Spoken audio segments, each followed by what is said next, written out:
आप सुन रहे हैं आज तक रेडियो।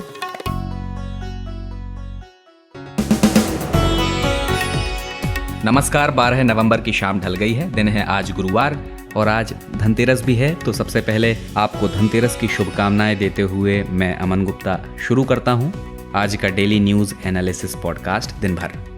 अर्थव्यवस्था के टेक्निकल रिसेशन में पहुंचने के आरबीआई के अनुमान के बीच आज निर्मला सीतारमण ने प्रोत्साहन के तौर पर 12 घोषणाएं की हैं। इन घोषणाओं का कैसे फायदा लोगों को पहुंचेगा समझेंगे।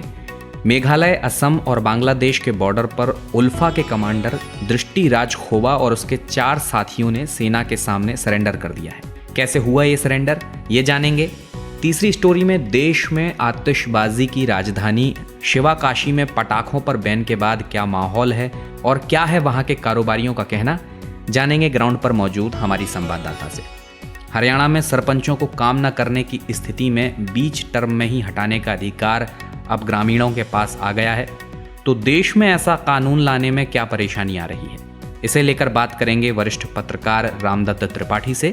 फिलहाल हेडलाइंस का वक्त है, लेकर आए हैं प्रतीक वाघमारे।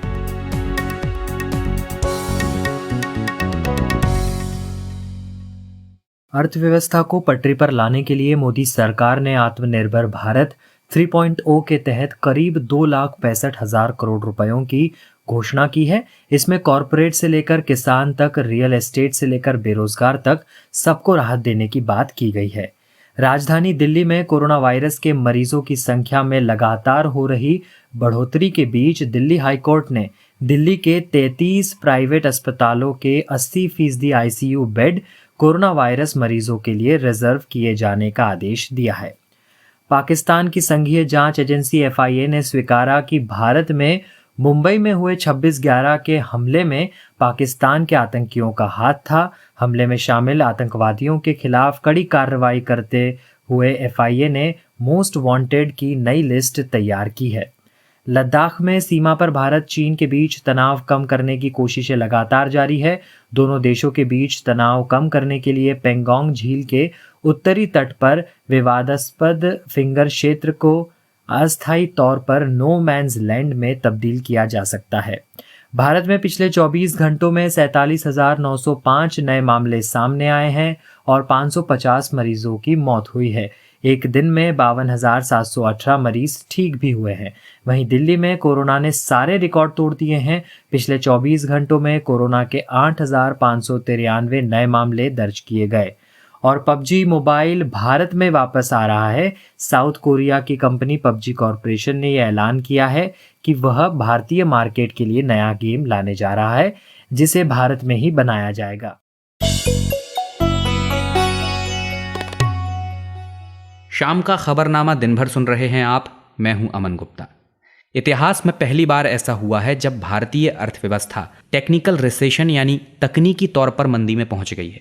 तकनीकी तौर पर मंदी में पहुंचने का मतलब होता है जब किसी वित्त वर्ष में लगातार 2 तिमाही की जीडीपी में नेगेटिव ग्रोथ होती है या इसमें गिरावट आती है। खुद आरबीआई यानी रिजर्व बैंक ऑफ इंडिया ने यह अनुमान लगाया है कि जुलाई से सितंबर के बीच दूसरी तिमाही में जीडीपी में 8.6% की गिरावट आ सकती है। यानी देश मंदी से अभी उबरा नहीं है। और यही वजह है कि आज मोदी सरकार ने दिवाली से पहले एक और बूस्टर देने की कोशिश की। वित्त मंत्री निर्मला सीतारमण ने आज आत्मनिर्भर भारत पैकेज 3.0 का ऐलान किया। इस पैकेज के तहत आज 2,65,080 करोड़ रुपए की 12 घोषणाएं की गईं। इसमें फर्टिलाइजर के लिए 65,000 करोड़ रुपए की सब्सिडी दी जाएगी। कोरोना वैक्सीन के शोध और विकास के लिए 900 करोड़ रुपए दिए जाएंगे। प्रोजेक्ट एक्सपोर्ट बढ़ाने के लिए एग्जिम बैंक को 3,000 करोड़ रुपए लाइन ऑफ क्रेडिट के रूप में दिए जाएंगे। कैपिटल और इंडस्ट्रियल एक्सपेंडिचर के लिए अतिरिक्त 10,200 करोड़ रुपए देने का प्रावधान है। इसी तरह पीएम गरीब कल्याण रोजगार योजना के लिए 10,000 करोड़ और पीएम आवास अर्बन के लिए 18,000 करोड़ देने का प्रावधान है। रियल एस्टेट और हाउसिंग सेक्टर के लिए भी योजनाएं हैं। सर्कल रेट और एग्रीमेंट वैल्यू के बीच के अंतर पर 10% की छूट को अब बढ़ाकर 20% कर दिया गया है। लेकिन ज़्यादा चर्चा है प्रधानमंत्री भारत रोजगार योजना की। इसके तहत सरकार कर्मचारियों को ईपीएफओ से जोड़ेगी और उनकी सैलरी में कुछ हिस्सा देगी। जिनकी सैलरी 15,000 से कम है उन्हें इसका फायदा होगा। इसे लेकर वित्त राज्य मंत्री अनुराग ठाकुर ने क्या कहा, सुनिए। अब नई स्कीम जो है वो आत्मनिर्भर भारत रोजगार योजना लॉन्च की गई है। इसमें भी संगठित क्षेत्र में रोजगार देने के लिए उसमें बल दिया जाएगा और लोग ज्यादा से ज्यादा कर्मचारी भविष्य निधि के साथ जुड़ें और नए रोजगार उत्पन्न हो सकें, उस दिशा में ये कदम उठाए गए हैं ताकि कोविड-19 से जो वापसी हम कर रहे हैं लॉकडाउन से अनलॉकिंग के फेज में और इकोनॉमिक रिकवरी के साथ साथ और जॉब क्रिएशन हो और रोजगार मिल सके, उस दिशा में स्कीम को लॉन्च किया गया है। इसमें किसको लाभ मिलेगा? इसमें उन लोगों को लाभ मिलेगा जो या तो पहले ईपीएफओ में रजिस्टर्ड नहीं थे, कर्मचारी भविष्य निधि में रजिस्टर्ड नहीं थे, अगर वो रजिस्टर्ड होते हैं नई संस्थाओं में, 15,000 से कम उनकी अगर तनख्वाह होती है प्रतिमाह तो वो इसके अंतर्गत लिए जाएंगे, या जिन्होंने 1 मार्च से लेकर 30 सितंबर के बीच में नौकरी जिनकी चली गई होगी और 1 अक्टूबर के बाद उनको वापस रोजगार मिला होगा और ईपीएफओ में उनकी रजिस्ट्रेशन हुई है तो उनको ही लाभ मिलेगा। वित्त राज्य मंत्री अनुराग ठाकुर थे ये। वित्त मंत्रालय की प्रेस कॉन्फ्रेंस में वित्त मंत्री निर्मला सीतारमण के साथ मौजूद रहते हैं और जो बातें वे अंग्रेजी में कहती हैं उन्हें वे हिंदी में बताते हैं। तो रोजगार योजना को लेकर कहा जा रहा है कि इससे संगठित और असंगठित क्षेत्र में रोजगार बढ़ेगा। मैंने इंडिया टुडे हिंदी पत्रिका के एडिटर अंशुमान तिवारी से बात की और पूछा कि वे इस योजना को कैसे देखते हैं। हाँ, ये आज की प्रमुख घोषणा थी। हालांकि संभावना थी कि सरकार शायद कोई बड़ा अनाउंसमेंट करेगी, कोई बड़ी घोषणा करेगी रोजगार के लिए, लेकिन इससे समझ में आया कि सरकार के पास कितनी कम सीमाएं हैं। इस योजना को इस तरह से समझने की जरूरत है कि आत्मनिर्भर भारत रोजगार योजना है जो सिर्फ जो उन कंपनियों पर लागू होगी जो प्रोविडेंट फंड में या पीएफ में या भविष्य निधि में से ईपीएफओ जो भी कहें उसमें पंजीकृत है। पहली चीज है। दूसरी ये उन कर्मचारियों के लिए लागू होगी जिन्हें सितंबर के बाद या तो नौकरी पर लिया जाएगा या जिन्हें पहले निकाल दिया गया था और उन्हें दोबारा नौकरी पर लिया जा रहा है। और तीसरी चीज ये कि सिर्फ उन कर्मचारियों के लिए होगी जिनकी आय, जिनका वेतन, मंथली वेतन 15,000 रुपए से कम है। ये 3 शर्तें हैं जिसे और इसे 2 साल के लिए लागू किया जा रहा है। सरकार इसमें करने सिर्फ इतना जा रही है कि जो 1,000 से कर्मचारियों से कम संख्या वाली कंपनियां या स्ट्रेंथ वाली कंपनियां हैं उसमें कर्मचारियों का जो प्रोविडेंट फंड कंट्रीब्यूशन है 12% और जो एम्प्लॉयर का यानी नियोक्ता का कंट्रीब्यूशन है उसे सरकार जून तक देगी और वो पैसा वो प्रोविडेंट फंड के खाते में सीधे डाल देगी। और जो कर्मचारी जिन कंपनियों में कर्मचारियों की संख्या 1,000 से ज्यादा है वहां कर्मचारी का कंट्रीब्यूशन 12% सरकार देगी। अब ये स्कीम पहली चीज तो एक स्कीम सबसे निचले वर्ग के कर्मचारियों को के लिए है जहां पर तनख्वाह 15,000 रुपए से कम है। आमतौर पर ये अधिकांश तौर पर ये सारे कर्मचारी कॉन्ट्रैक्ट पे रखे जाते हैं। कंपनियां इन्हें अनुबंध पे कम पे रखती हैं, तो इनमें से बहुत सारे कर्मचारियों को प्रोविडेंट फंड के बेनिफिट्स नहीं मिलते। इसमें बहुत सारे एम्प्लॉयज ऐसे हैं जो डेली वेजेस एम्प्लॉयज होते हैं। दूसरी चीज है कि जॉब लॉसेस बड़े पैमाने पर मिडिल लेवल के एम्प्लॉयज में हमें दिखाई दे रहे हैं, मध्य वर्ग के कर्मचारियों में, जो 25 से 35 और 40,000 रुपए से के आसपास की आय वाले लोग हैं जो प्रमुख रूप से उपभोक्ता हैं जो पैसा खर्च करते हैं। तो इसका बहुत सीमित असर हमें दिखाई देगा और ये देखना होगा कि कितनी कंपनियां इसे ऑप्ट करती हैं और कितने नए लोगों को भर्ती करती हैं, क्योंकि नीचे के स्तर पर लो स्किल एम्प्लॉयर्स कर्मचारियों की भर्ती की जाती है। अंशुमान जी, रियल एस्टेट की हालत कई योजनाओं के बाद भी नहीं सुधर पा रही है। इस पैकेज में भी रियल एस्टेट को लेकर योजनाएं हैं। आपको क्या लगता है इस राहत का कितना असर होगा इस सेक्टर को उबारने में?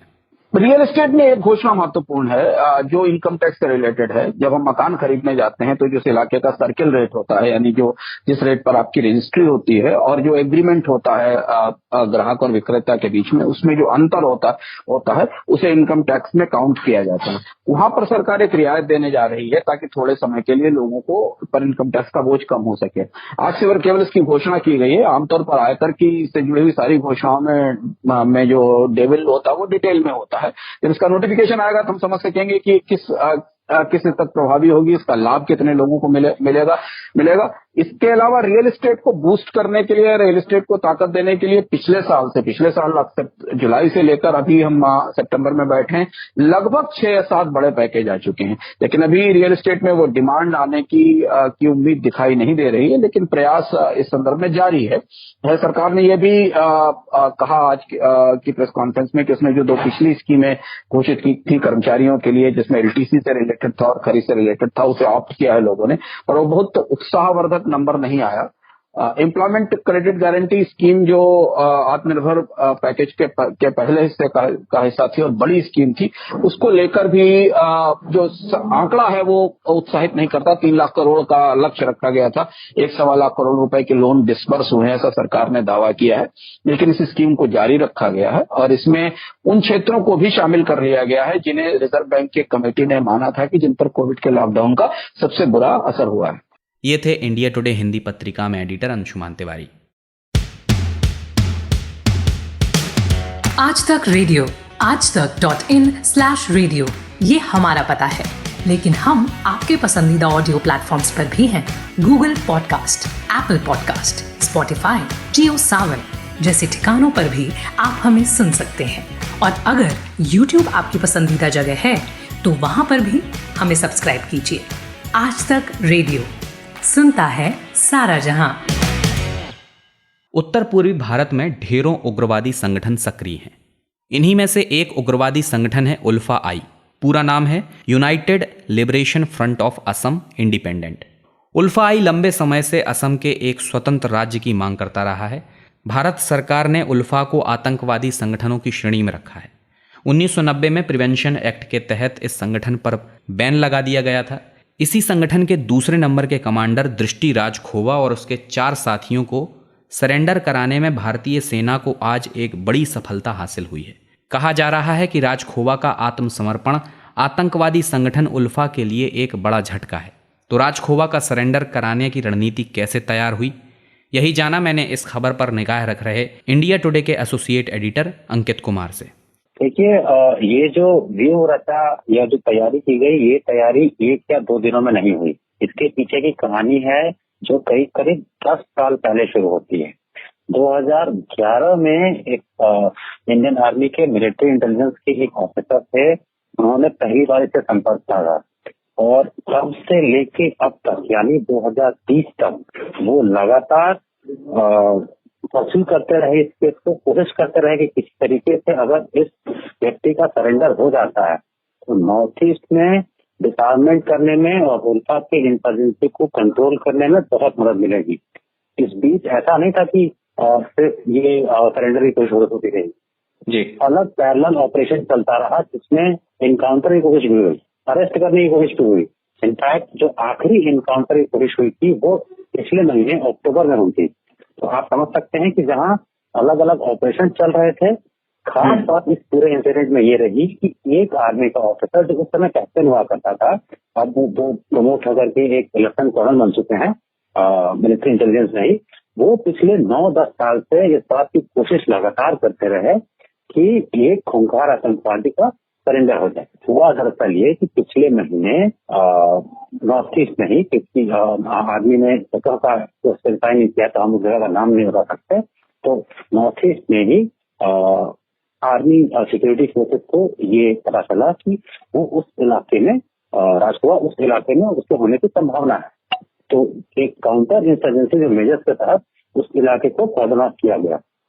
और लेकिन उसके साथ ही जो पैरेलल चैनल पिछले कई वर्षों से मिलिट्री इंटेलिजेंस ने एस्टैब्लिश किया हुआ था, उस चैनल के थ्रू उसको ये मैसेज देने की कोशिश की गई कि अगर तुम सरेंडर करना चाहो तो हम तुम्हारी सुरक्षा करेंगे।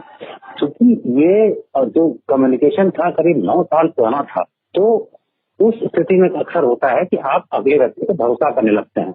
आर्मी के लिए भी सरेंडर इसलिए ज्यादा महत्वपूर्ण हो जाता है क्योंकि मान लीजिए अगर आप किसी आतंकवादी का एनकाउंटर करते हैं या गिरफ्तार करते हैं तो कई दफा उससे आतंकवाद खत्म नहीं होता है। लेकिन अगर आप उससे किसी टॉप कमांडर लेवल के इंसर्जेंट को या लीडर को आप सरेंडर करने में मजबूर कर देते हैं तो इससे एक मैसेज जाता है पूरे कैडर में कि इंसर्जेंसी का कोई फायदा नहीं है। अच्छा अंकित, मैं ये भी समझना चाहूंगा कि किस तरह की भूमिका थी राजखोवा की संगठन में। राजखोवा उत्तर पूर्व के इलाके में बरुआ के बाद सबसे टॉप लेवल का उल्फा आई का कमांडर माना जाता रहा। इसकी जो सबसे बड़ी खासियत थी वो थी इसकी रीच पूरे नॉर्थ ईस्ट में और खासतौर से बांग्लादेश में।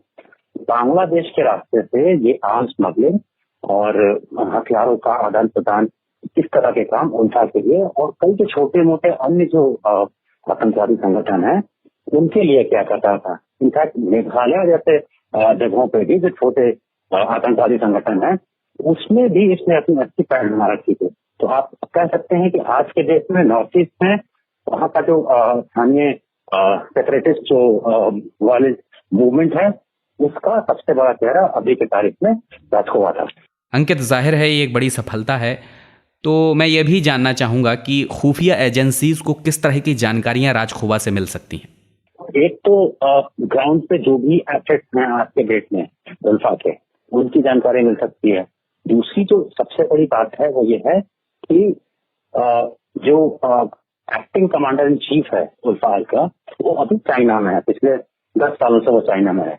तो उसके बारे में, उसके रिसोर्सेज के बारे में, उसके कॉन्टैक्ट के बारे में वो जानकारियां सबसे ज्यादा महत्वपूर्ण होगी। तीसरा, जो दूसरे आतंकवादी संगठन है वहां पे नॉर्थ ईस्ट में, उनको हथियार कहाँ से मिलते हैं, किस रूप से मिलते हैं, उन रिसोर्सेज की जानकारी बहुत ज्यादा क्रूशल होगी। अच्छा अंकित, राजखोवा के इस सरेंडर का उल्फा पे कैसा असर पड़ेगा? इसका सुरक्षा जो हमारे इंडियन सूत्रों से बात हुई है सिक्योरिटी फोर्सेज में, उनका ये कहना है कि इसका बहुत असर पड़ेगा और इसका मल्टीपॉन असर पड़ेगा। ऐसा नहीं है कि इसका असर सिर्फ इस बात पे पड़ेगा कि कमांडर सामने उसे पकड़ लिया। इसका जो उम्मीद है सुरक्षा बलों को वो ये कि इसका असर सबसे ज्यादा पड़ेगा उनके इंफ्रास्ट्रक्चर पे और दूसरा उनके कैडर्स के मोरल पे। जो लोअर लेवल के कैडर्स हैं वो देखेंगे कि अगर उनका कमांडर ही सरेंडर कर चुका है तो उनके किसी मूवमेंट का हिस्सा बनने का फायदा क्या है। ये थे इंडिया टुडे में एसोसिएट एडिटर अंकित कुमार। आप सुन रहे हैं आज तक रेडियो। तमिलनाडु के विरुधुनगर जिले के शहर शिवाकाशी को आतिशबाजी के लिए जाना जाता है। इस शहर में पटाखों की 1000 से ज्यादा यूनिट हैं और देश में 90% पटाखों की सप्लाई यही शहर करता है।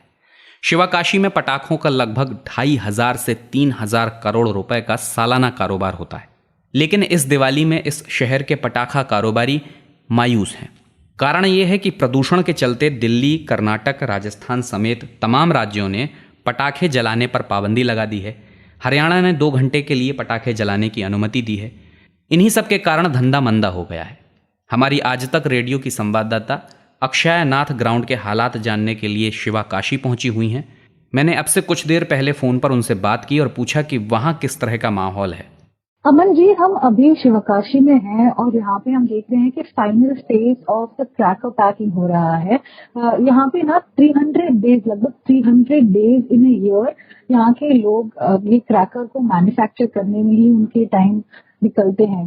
तो पहले यहाँ पे पेपर कटिंग, उसके बाद केमिकल को मिक्स करने का और उसके बाद वो क्रैकर फाइनल स्टेजेस बनने का जो भी तैयारी है, वो सारी चीजें लगभग 300 डेज यहाँ पे होता है। यहाँ के जो सिचुएशन है Aman ji, this is a very very dry land. उसका मतलब है यहाँ पे एग्रीकल्चर नहीं हो सकता है और यहाँ पे सिर्फ प्रिंटिंग और उसके अलावा ये क्रैकर का इंडस्ट्री ही है। तो यहाँ के जो लोग हैं, लगभग 8 लाख लोग यहाँ के उनका जीवन की मार्ग सिर्फ और सिर्फ ये क्रैकर इंडस्ट्री को बेच करके ही है। तो अभी हम यहाँ के जो लोग हैं, यहाँ पे जो काम कर रहे हैं, उनसे बात करके ये जानकारी हुई कि अगर ये क्रैकर इंडस्ट्री में बैन या कुछ अफेक्ट करने जैसे कुछ होगा तो यहाँ के जो लोग हैं, लगभग 8 लाख के ज्यादा लोग के लाइवलीहुड कम्प्लीटली स्टॉप हो जाएगा। उनका कोई भी ऑल्टरनेटिव नहीं है और सिर्फ एक ही चिंता होगा यहाँ के लोग को कि यहाँ से माइग्रेट करके दूसरा जगह जाना है और वहाँ के जो भी काम है वो शुरुआत से सीख के उसके बाद ही उनके लाइवलीहुड स्टार्ट कर सकते हैं। और जो लोग यहाँ पे काम करते हैं अमन जी, यहाँ पे जो काम है वो बहुत ही मैन मेड वर्क है। जैसे कि आपको मैनुअली करना पड़ता है हर एक काम और मशीन वर्क कुछ भी नहीं है। तो यहाँ की जो स्किल लेबर है वो बहुत ज्यादा है और लगभग एक वीक का उनका सैलरी है सिर्फ और सिर्फ 1500 या 2000, उसके ज्यादा किसी को भी मिलता ही नहीं है। उसके अलावा भी यहाँ के जो लोग हैं वो बोलते हैं कि हम फायरवर्क क्रैकर इंडस्ट्री में काम करने के लिए लगभग हैप्पी है और हम यही काम करेंगे। पर अभी क्रैकर इंडस्ट्री में बैन हो जाएगा तो उनको दूसरा क्या करना है वो कुछ भी पता नहीं है। उनके बच्चों भी यहाँ पे आके काम करते हैं, जैसे कि small work, not chemical related work but small work करके वो बच्चों भी घर के लिए कंट्रीब्यूट करते हैं। जी जी, अक्षय, आपने किसी पटाखा बनाने वाले से बात की होगी, क्या कहना है उनका पटाखा बैन को लेकर, उनके क्या तर्क हैं? ये जो अभी हम देख रहे हैं कि यहाँ पे कोविड सिचुएशन भी ज्यादा है, तो ये बहुत ही बड़ा शॉक हो गया है यहाँ के जो क्रैकर इंडस्ट्री मैन्युफैक्चरर्स को भी, क्योंकि होली के टाइम को उनको क्रैकर सेल नहीं हुआ। तमिलनाडु और केरला के फेस्टिवल है विशु और तमिल न्यू ईयर, उस टाइम को भी उनको क्रैकर सेल नहीं हुआ। तो लगभग 80% क्रैकर सेल अभी दिवाली के टाइम होगा, वही था इन लोगों का मानना। पर अभी जब यहाँ पे क्रैकर बैन हो गया है, 50% सेल नहीं हो सकता है इन लोगों को, क्योंकि राजस्थान, उड़ीसा, दिल्ली, यहाँ पे उनका सबसे ज्यादा सेल होता है। और यहाँ के जो मैन्युफैक्चर इंडस्ट्रीज के लोग हैं वो बोलते हैं कि क्या मिस्टेक है हमारे पास, सिर्फ 2 घंटे के लिए हम काम करते हैं, सिर्फ 2 घंटे के लिए क्रैकर्स यूज करते हैं लोग एक साल में, और वो इतने पोल्यूशन कैसे ले सकता है। और यहाँ के जो लोग हैं वो पॉइंट आउट कर रहे हैं कि आईआईटी कानपुर का जो स्टडी है वो बोलता है कि लगभग 28 एलिमेंट्स पोल्यूटेंट लेवल्स के लिए कंट्रीब्यूट करता है, उसमें 23rd लेवल पे है क्रैकर। और अगर 23rd लेवल पे होते हुए क्रैकर इतने सारे पोल्यूटेंट्स को कंट्रीब्यूट कर रहा है सिर्फ एक ही दिन में, तो क्यों गवर्नमेंट जो 20 आगे आते हुए 22 चीजें हैं उनको क्यों नहीं बैन करते हैं? अगर वो बैन हो गया तो 365 डेज आपका एयर प्यूरिफिकेशन लेवल और बढ़ जाएगा। यही है यहाँ के जो मैन्युफैक्चरर्स हैं उनका मानना। और ये भी शक वो रख रहे हैं कि अगर सुप्रीम कोर्ट ने उनको 2 घंटे यूज करने के लिए अनुमति दी है तो क्यों ऐसे स्टेट गवर्नमेंट इसको रोक रहा है। ये थी तमिलनाडु से आज तक रेडियो की संवाददाता अक्षया। और चूंकि पटाखों के बिना दिवाली होती नहीं है, तो बेंगलुरु की एक महिला है प्रिया जैन, उन्होंने मिठाइयों की एक रेंज उतारी है जिन्हें पटाखों की शक्ल दी गई है। और हरियाणा की एक लड़की है तनिका बंसल, जिसने पटाखों को पर्यावरण से जोड़ने की एक कोशिश की है। चक्री, अनार और इन सब की शक्ल में सीड बॉल्स बनाई हैं। अगर इन्हें ले जाकर आप मिट्टी में कहीं दबा देंगे तो कुछ दिन बाद वो पेड़ बनाएंगे। है ना कमाल का आइडिया? तो चलिए अगली खबर पर बढ़ें, उससे पहले आपको अपने पॉडकास्ट के बारे में भी बता देते हैं। तो नितिन ठाकुर ने एसेंशियल आइटम्स किताब पर उसके लेखक उदयन मुखर्जी से चर्चा की है।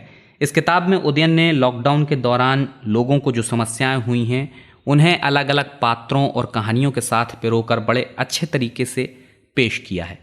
और ये पॉडकास्ट आपको कैसे सुनना है ये आपको पता ही है, aajtak.in/podcast ये हमारे वेब पेज का पता है। तो इस पर आप पहुंचेंगे, वहां हमारे पॉडकास्ट सेक्शन में आपको ये पॉडकास्ट मिल जाएगा।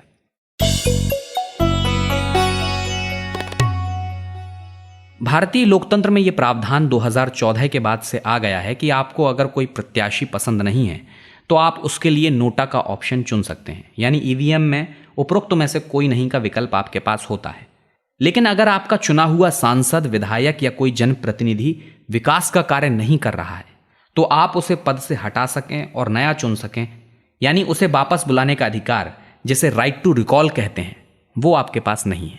थल सेना के पूर्व अध्यक्ष रहे जनरल वीके सिंह से लेकर अन्ना हजारे और तमाम नेता राइट टू रिकॉल की हिमायत कर चुके हैं।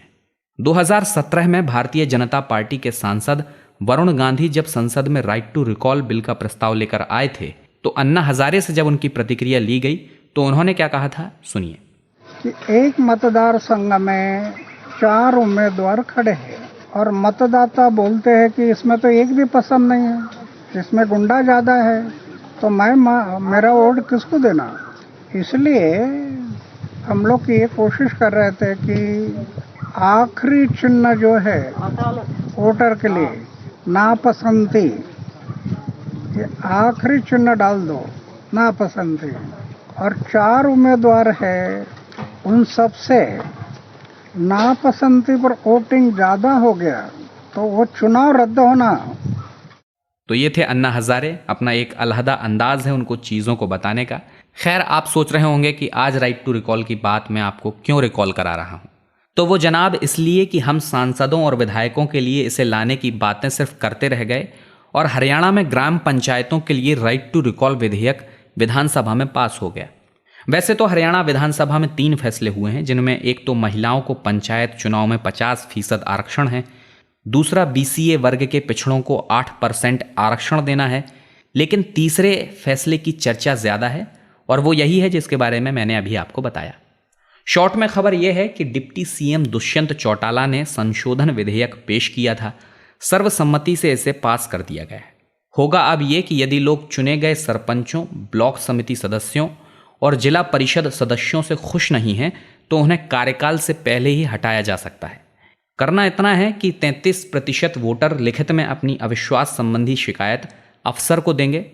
प्रस्ताव जो है वो खंड विकास एवं पंचायत अधिकारी और सीईओ के पास जाएगा। फिर ग्राम सभा की बैठक में 2 घंटे चर्चा होगी, जिसके बाद वोटिंग होगी। गुप्त मतदान में अगर 67% वोट खिलाफ पड़ गया तो जनप्रतिनिधि को कुर्सी छोड़नी होगी। और मान लीजिए ऐसा नहीं हुआ तो अगले साल ये प्रक्रिया फिर दोहराई जा सकती है। मेरे साथ वरिष्ठ पत्रकार रामदत्त त्रिपाठी हैं। तो रामदत्त जी, मैं आपसे जानना चाहता हूं कि ये जो कानून हरियाणा लाया है उसे आप जनप्रतिनिधियों को जवाबदेह बनाने के लिए किसी काम का मान रहे हैं? नहीं, देखिए, ये बहुत दिनों से इस तरह के कानून की मांग होती रही है और हैं भी कुछ जगह, लेकिन ये बात भी सही है कि उसका बहुत ज़्यादा उपयोग नहीं हो रहा है या उससे कोई बहुत लाभ नहीं हो रहा है, क्योंकि ये मांग दरअसल होती रही है कि ये सांसदों और विधायकों पर लागू किया जाए, क्योंकि उनके पावर भी ज़्यादा हैं, उनसे लोगों की उम्मीदें भी ज़्यादा होती हैं। अभी जो हरियाणा ने बिल पास किया है वो पंचायती राज संस्थाओं के लिए है बेसिकली, जो विलेज पंचायत के सरपंच हैं या ब्लॉक बीडीसी के जो मेंबर होते हैं उनके लिए। और इसको दुष्यंत चौटाला ने वहाँ पेश किया और उन्होंने कहा तो यही है कि इससे वोटर्स के प्रति या नागरिकों के प्रति जो निर्वाचित जनप्रतिनिधि हैं उनकी जवाबदेही आएगी। जहां तक इस तरह के कानून का सवाल है कि पहले से भी कुछ राज्यों में है, उत्तर प्रदेश में है, उत्तराखंड में है, बिहार में है, झारखंड में है, छत्तीसगढ़ में है, महाराष्ट्र में है, हिमाचल में है, और वो एक अविश्वास प्रस्ताव के रूप में है। कुछ नगर पालिकाओं में भी है।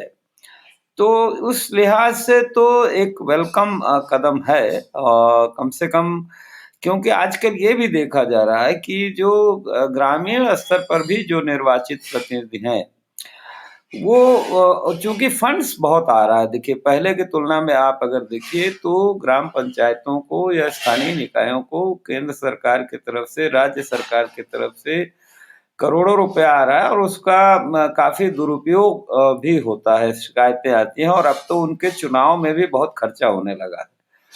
तो जरूरत महसूस की जा रही थी कि उन पर वोटर्स का ही अंकुश हो, बजाय इसके कि डीएम या एसडीएम उनको सस्पेंड करें या बर्खास्त करें। तो एक लिहाज से ये वेलकम कदम तो मानते हैं। अच्छा रामदत्त जी, देश में राइट टू रिकॉल की डिमांड होती रही है, अब तक तो आया नहीं।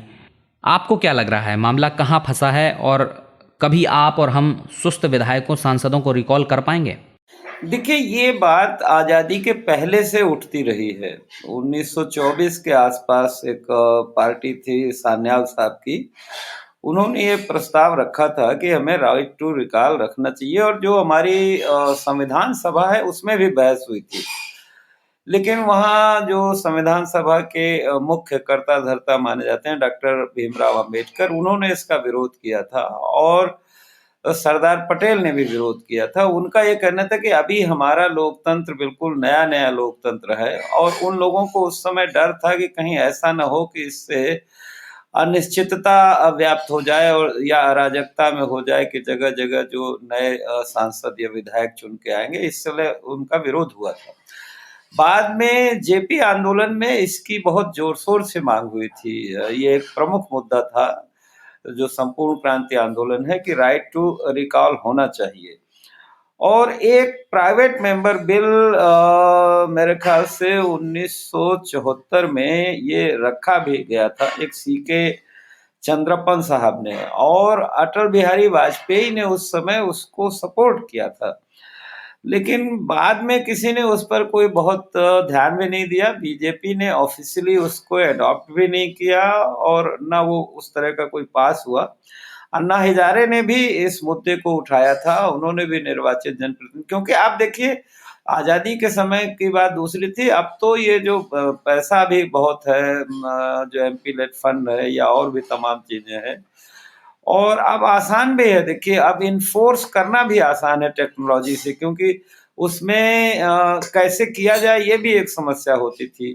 तो अब टेक्नोलॉजी के जरिए किया जा सकता है कि भाई सर्टेन परसेंटेज अगर डिमांड करते हैं तो फिर उसको, लेकिन एक और बात भी है कि चुनाव आयोग भी इससे सहमत नहीं है, शायद उसको प्रैक्टिकल नहीं मानते हैं, इसलिए हो नहीं पाया। ये एक वरुण गांधी ने जनप्रतिनिधित्व जो कानून है उसमें एक संशोधन का बिल रखा था 2016 में, लेकिन वो भी आगे नहीं बढ़ा। तो बेसिकली इसमें सांसदों और विधायकों की दिलचस्पी नहीं है, इसलिए सरकारों की भी दिलचस्पी नहीं है, जबकि जरूरत उसी स्तर पर ज्यादा है।